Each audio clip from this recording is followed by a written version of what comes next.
বড় বড় ২-৩টা ঢেউ আসছে, ওই ঢেউটাই উঠে গেছে। আমি কি ভুলে বুঝে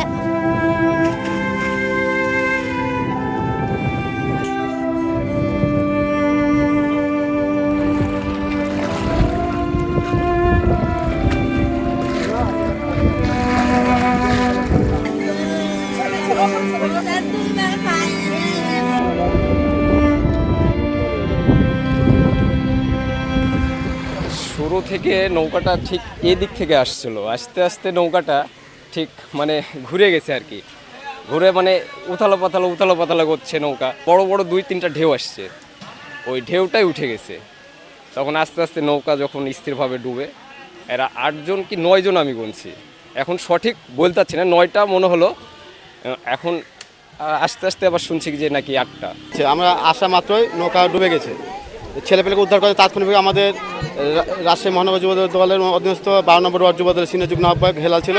হেলাল তাৎক্ষণিকভাবে একটা নৌকা পাঠায়, স্বেচ্ছাসেবক দলের ছেলেপেলে শান্তরা ছিল, ফায়ার ব্রিগেড থেকে লোক এসেছিল, তারা পর্যবেক্ষণ করেছে, তারা চেষ্টা করছে এবং অনেক পুলিশ ভাইরাও এসেছিল, তারাও চেষ্টা করছে ইনশাল্লাহ।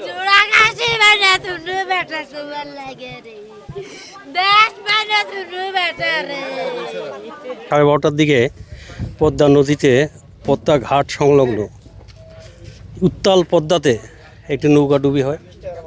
নৌকাটি যদিও যাত্রীবাহী কোনো নৌকা না, তারা ব্যক্তিগতভাবে এপার থেকে ওই পাড়ে গিয়েছে এবং তারা ফেরার পথে ওই নৌকাতে 8জন লোক ছিলেন, 2জন মাঝি এবং বাকি 4জন অন্য লোক, আর বাকি 6জন অন্য লোক। পদ্মার প্রবল ঢেউয়ের কারণে উত্তাল পদ্মায় হঠাৎ করে নৌকাটি ডুবে যায় এবং 8জন শুদ্ধে তারা নিখোঁজ হয়ে যায়। নিখোঁজ হওয়ার পরে তাৎক্ষণিক তাদের 6জনকে উদ্ধার করা সম্ভব হয়েছে, কিন্তু 2জনকে এখন পর্যন্ত আমরা উদ্ধার করতে পারি নাই। আমাদের সার্চিং অব্যাহত আছে। আপনারা দেখতে পাচ্ছেন যে উত্তাল নদী পদ্মা, অনেক পানি, সেখানে কানায় কানায় পানি। এখানে আমরা তারপরেও আমরা স্রোত যতই বেশি হোক না কেন, তারপরেও আমরা সব দিক বিবেচনা করে আমাদের উদ্ধার